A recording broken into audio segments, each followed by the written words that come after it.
साथियों, 2014 में जब आपने आपके इस बेटे को गुजरात से दिल्ली भेज करके देश की सेवा करने का आदेश दिया, उस समय बड़े विद्वान अर्थशास्त्री देश के प्रधानमंत्री थे।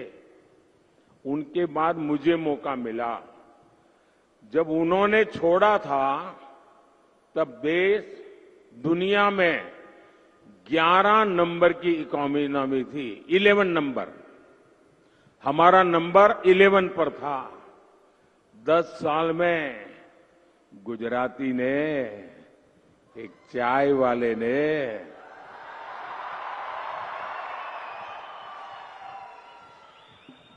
देश की इकोनॉमी को 11 नंबर से 5 नंबर पर पहुंचा दिया। कांग्रेस के चलते दशकों तक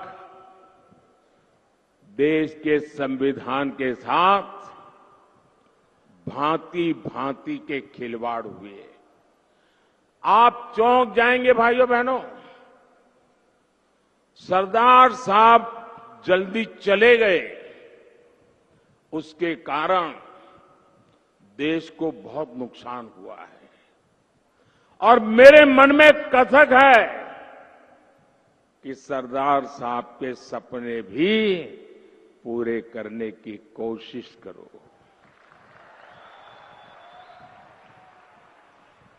आपको पता है भाई, ये कांग्रेस के शाहजादे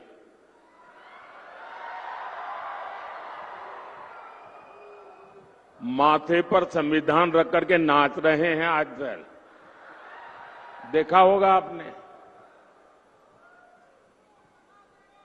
लेकिन जरा कांग्रेस मुझे जवाब दे, जिस संविधान को आज माथे पर रख करके नाच रहे हो, क्या इस देश में 75 साल तक हिंदुस्तान के सभी हिस्सों पर ये संविधान लागू नहीं होता था? मोदी के आने के पहले इस देश में 2 संविधान चलते थे, 2 झंडे चलते थे, 2 प्रधानमंत्री थे। ये संविधान माथे पर लेकर के नाचने वाले शाहजादे आपकी पार्टी कांग्रेस ने, आपके परिवारजनों ने देश में संविधान लागू नहीं होने दिया था।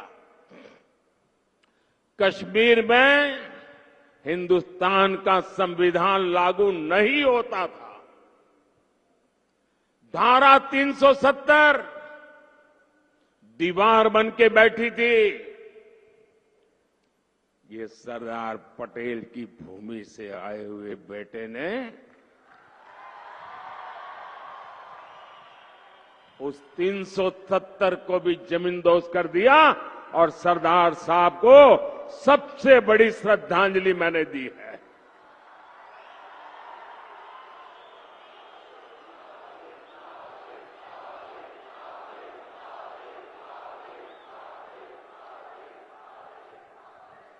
मैंने सिर्फ स्टैच्यू ऑफ यूनिटी, दुनिया का सबसे बड़ा स्टैच्यू बनाकर सरदार साहब को अंजलि दी है, इतना ही नहीं, मैंने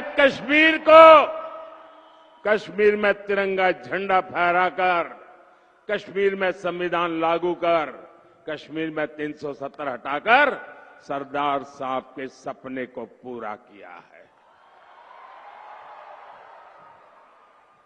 साथियों, जितने साल हमारे देश में कांग्रेस सरकार रही, एक बड़ा हौवा था आए दिन, जब भी हो पाकिस्तान, जब भी हो पाकिस्तान, जब भी हो पाकिस्तान।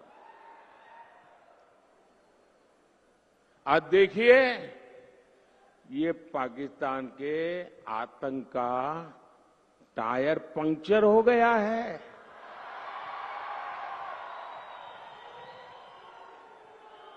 जो देश कभी आतंकी एक्सपोर्ट करता था, वो आटे के इंपोर्ट के लिए दर दर भटक रहा है।